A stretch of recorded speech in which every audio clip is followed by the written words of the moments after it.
నమస్కారం అండి. మీ పేరండి? నా పేరు వెంకటేశ్వర్లు అండి, పసునూరి. ఏం చేస్తారండి? వ్యవసాయం చేస్తామండి. రేవంత్ రెడ్డి పాలన పైన మీ అభిప్రాయం ఏంటండి?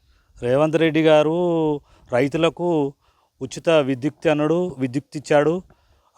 రైతులకు వడ్లకు బోనస్ అన్నాడు, బోనస్ 90% ఇచ్చాడు. ఓ 10% కొన్ని ఉంటే అవి కూడా ఇచ్చేస్తాడు. ఇప్పుడు ఇందిరమ్మ ఇండ్లు ప్రాసెస్ నడుస్తుంది. ఇందిరమ్మ ఇండ్లు కూడా వస్తాయి. రైతుల రుణమాఫీ, గ్యాసు 500కు మహిళలకు 500 గ్యాసు, బస్సు ఫ్రీ. ఈ కార్యక్రమాలు రేవంత్ రెడ్డి గారు చేసినవి చాలా బాగున్నాయి. భవిష్యత్తులో కూడా తెలంగాణ అభివృద్ధి చేస్తాడన్న నమ్మకం ఉన్నది. ఇప్పటికి చేశాడు, ఇంకా కూడా తెలంగాణ అభివృద్ధి జరుగుతుంది. ఇదే ఈ 2 సార్లు కేసీఆర్ గెలిచి వాస్తవంగా తెలంగాణకు నష్టం జరిగింది. మిగులు బడ్జెట్ ఉన్న తెలంగాణని అప్పులల్లో గూడకపోయి ఆయనే ఆస్తులు పెంచుకున్నాడు తప్ప తెలంగాణను అప్పులు చేసినాడు. ఆయనేమో బాగుపడ్డాడు. అంటే ఇక్కడ ప్రజలకు నష్టం జరిగింది, తెలంగాణ ప్రజలు జరిగింది.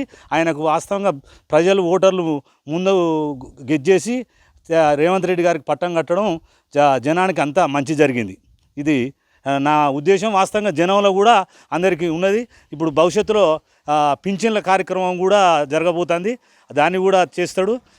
ఇప్పుడు కళ్యాణ లక్ష్మి కూడా డబ్బులు కూడా వస్తున్నాయి.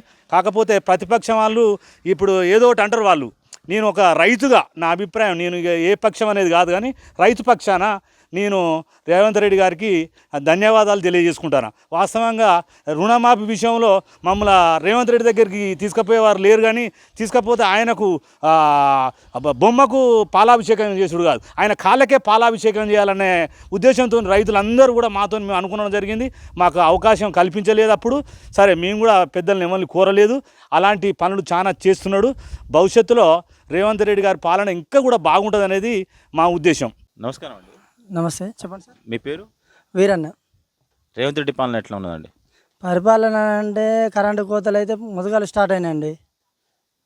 అదొకటి మెయిన్. అయిన తర్వాతకి రైతుల గురించి అయితే మహా ఇబ్బంది ఉన్నది. ఈ రైతు బంధు పైసలు ఇస్తా అన్నాడు, 12,000 ఇస్తా అన్నాడు.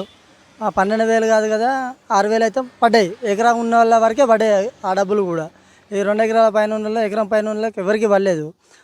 రైతు బీమా కింద అని చెప్పేసి బోనస్ పైసలు అని చెప్పేసి ఆ డబ్బులు కూడా పడలేదు.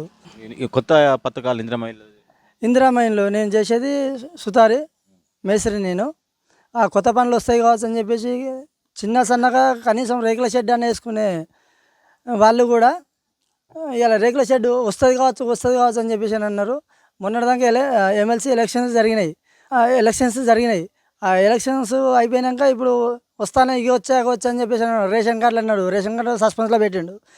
ఇది ఎలక్షన్ కోడ్ ఉంది కాబట్టి ఇండ్లు కూడా వస్తానని చెప్పేసి భయపెట్టుడు తప్ప కానీ పరుగు పోతుందని చెప్పేసి తప్ప కానీ ఇంతకు మించి అయితే లేదు. ఏదో మార్పు కావాలని ప్రజలు మార్పు కోరుకున్నందుకు ప్రజల్ని మార్పు చేసిండు. నమస్కారం అండి. నమస్తే. మీ పేరు? నారాయణ సాంబయ్య. రేవంత్ రెడ్డి పాలన పైన మీ అభిప్రాయం ఏంటండి? రేవంత్ రెడ్డి పాలన చాలా బాగుంది. మనకు ఎలక్షన్ల ముందు ప్రకటించిన హామీలు ప్రతి ఒక్కటి కూడా నెరవేరుస్తుండు. అందులో ఉదాహరణ తీసుకుంటే 200 యూనిట్ల లోపు ఉచిత కరెంటు కానీ, మహిళలకు బస్ సౌకర్యం కానీ, రైతులకు రుణమాఫీ కానీ అనేక విధాలుగా చాలా బాగా చేస్తుండు. చాలా బాగున్నదండి. ఓకే. కొత్త పథకాలు ఎలా ఉంటాయి? కొత్త పథకాలు కూడా రేవంత్ రెడ్డి మాట ఇచ్చిందంటే కాంగ్రెస్ గవర్నమెంట్లో 100% అమలయ్యే విధంగా కృషి చేస్తారని మేము ఆశిస్తున్నాం.